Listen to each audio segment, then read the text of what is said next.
Bonjour, dans cette vidéo nous allons voir le déballage et le test du téléphone portable Huawei Mate 8. Donc on va commencer par retirer donc le plastique.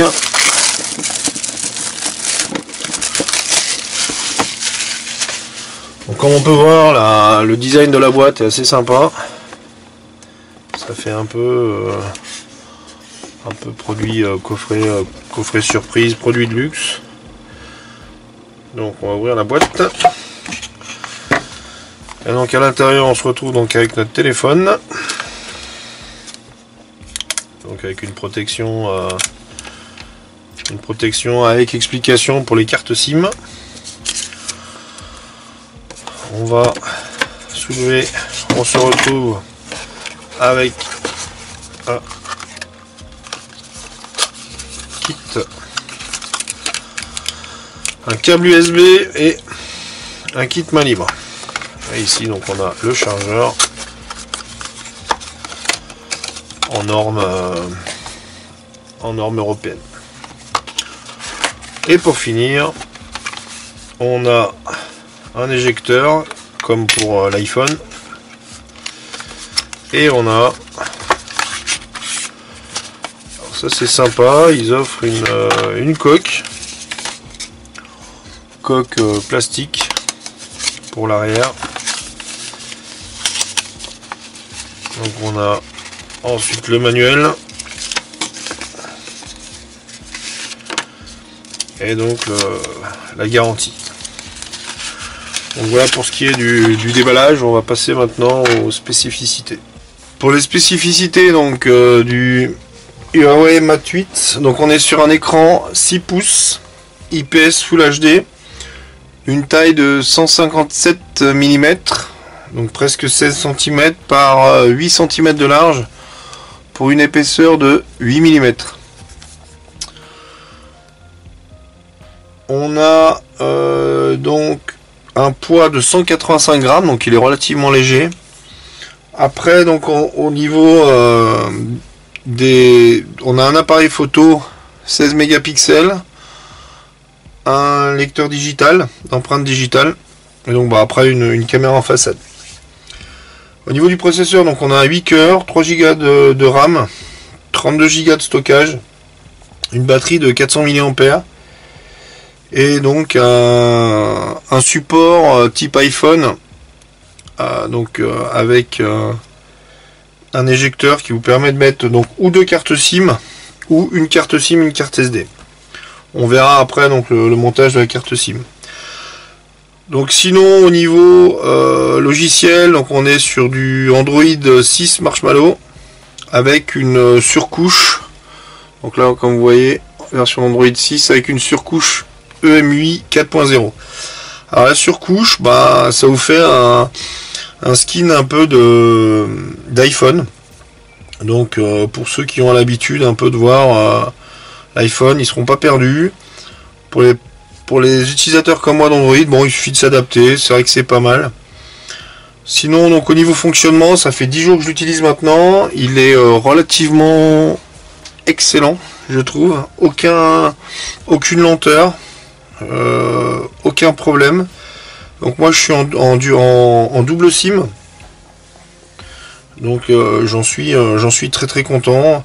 Vous avez donc le lecteur d'empreintes, comme je dis, pour ça c'est comme tous ceux qui lisent les empreintes pour débloquer le téléphone. Après le lecteur d'empreintes permet aussi de débloquer des applications sécurisées comme PayPal par exemple. Vous voyez, il faut en mettant donc sur le lecteur d'empreintes, on débloque l'application. Donc maintenant on va regarder. J'ai pris quelques photos, fait quelques vidéos pour vous montrer donc la qualité du téléphone. Et après on verra les SIM.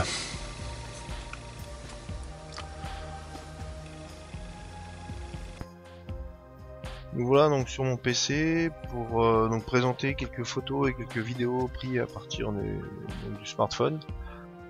Alors bon, je vous préviens tout de suite, je suis pas photographe. L'idée c'était, là je suis sur un point fixe, je vais poser l'appareil sur un poteau de clôture. J'avais quelques contrastes, quelques couleurs. Donc là j'ai pris en plan large, sans réglage particulier. La deuxième photo donc sera avec un zoom à 50%. Là on est sur un zoom à 50%. Donc toujours du même point fixe, avec de mémoire la retouche de l'image, et là on est à un zoom à 100%. Donc forcément on a un peu de pixelisation, mais bon, je trouve que dans l'ensemble la photo est assez belle.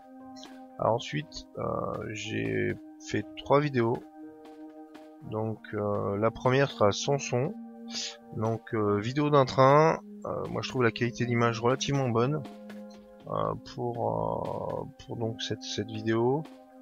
Les 2 autres vidéos qui vont suivre donc ont été pris au download festival sur Paris avec le son, et je trouve qu'on a une qualité sonore qui est relativement bonne. Donc, je vous laisse la suite.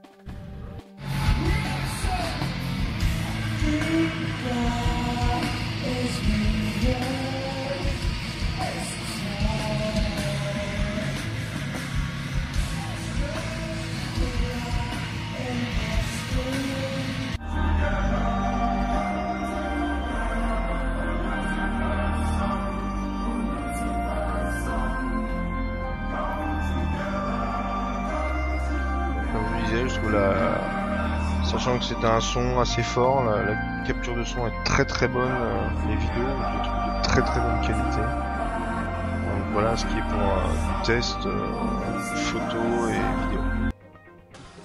Donc c'est où vous mettez une carte SIM, une carte SD qui est limitée à 64 Go, ou vous mettez donc 2 cartes SIM. Donc moi je vais mettre 2 cartes SIM. Donc en fait la première, elle va comme ceci. De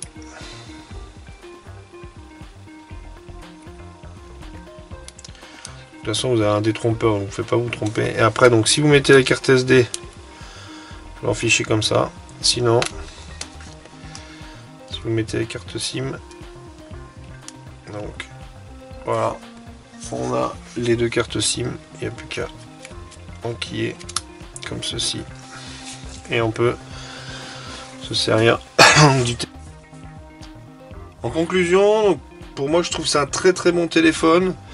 Le plus c'est qu'il y a une autonomie qui est excellente. Elle est donnée pour plusieurs jours. Moi, en utilisant de manière agressive le GPS, le Wi-Fi, donc pour me rendre sur mes rendez-vous avec Google Maps, Wi-Fi, téléchargement, jeu, j'ai tenu 36 heures. 34 exactement, avec donc juste une pause de 4 heures quand même pour dormir. Mais sinon, donc c'est vraiment en comparaison à mon ancien HTC double SIM, j'étais à 8 à 10 heures d'autonomie maximum. Tandis que là on peut largement tenir donc une journée de boulot de manière de consommation intensive de téléphone. Il tiendra largement. De plus, l'autre gros point positif, c'est le chargement rapide. Parce qu'en 2h30, 2h15, 2h30, vous passez de 0% à 100%. La charge rapide est excellente. Donc pour moi, à mes yeux, ça reste un très bon téléphone, un très bon rapport qualité-prix. Voilà, cette vidéo est maintenant terminée. Je vous remercie de l'avoir suivi. À bientôt!